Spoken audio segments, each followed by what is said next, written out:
It is Monday, the 11th of December. Kia ora, hello, I'm Philip Duncan. Thanks for joining us. Well, there's quite a bit going on this week, but a lot of it is to do with high pressure. That's encouraging a colder change coming in for New Zealand this week.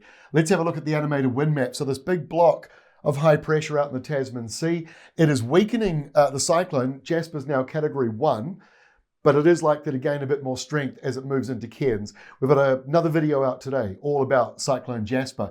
But in the New Zealand area, this big high out to sea, bringing in a bit of a southerly flow, but it's the cold front in the Southern Ocean that is about to move in and then up and across the country. Now, last year, and in fact the last 4 or 5 years, New Zealand's been much warmer than average. So this year's a little bit of a shock to the system because we're getting perhaps some further reminders of actual normality, because usually December's not overly warm. The last 4 or 5 years we've felt a lot more like summer at this time of the year. So this time around it's a little more broken up. So this week kicks off on a more spring-like note, but by the end of the week many of you should be feeling that summer warmth returning again.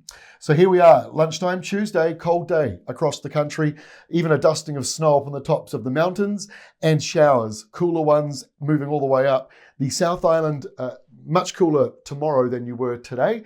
The North Island, you won't really notice it maybe till Wednesday, although Wellington should notice it later into Tuesday. But as we go through into Tuesday night, that's when the coldest of the air moves over the North Island.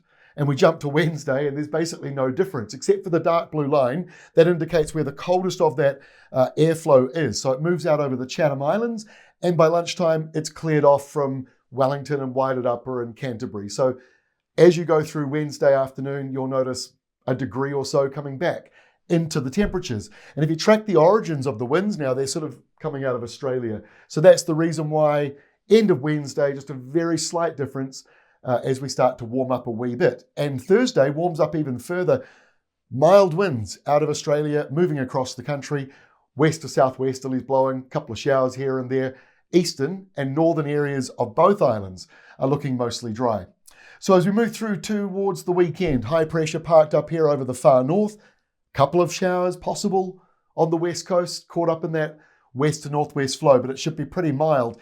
Those over in Hawke's Bay, summer's here. You'll have temperatures into the mid-20s, maybe even the late 20s, and it should be quite sunny.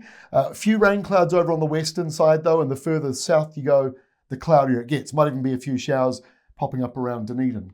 So let's go into the weekend. It's mostly settled, not completely settled. So we've got a few showers around, but the general airflow, subtropical for many in the North Island, or sort of caught up in that Australian flow for the South Island.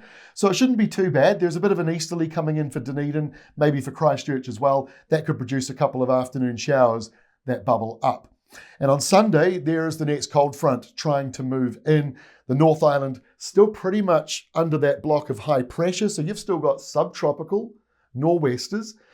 And so if you're in Wairoa or Napier or Hastings or Frasertown or Gisborne or Mahia, anywhere in that eastern area that's been wet and kind of bleak, should be more like summer as we go through into the weekend. But the South Island more unsettled. And this is so much like the El Nino weather maps we've been talking about a lot of, that we're expecting to see more of as we go through to summer, where the North Island has more in the shape of nor'westers, high pressure to the north, and the South Island gets caught up in west to southwest wet changes, that one there on Sunday.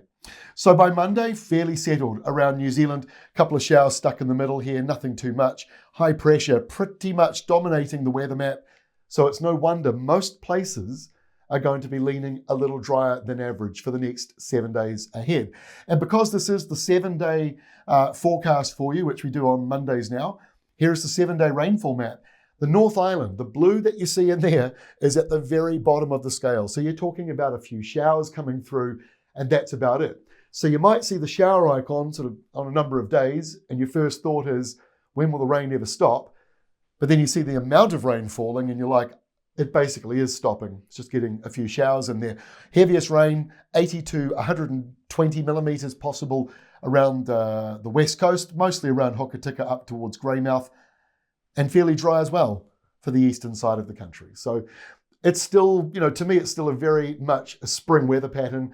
December's often spring-like, but like I say, we've had 5 years that have been warmer than average. So this year, Still warmer than average, but maybe not as warm and as dry as some of those other years over the past half decade.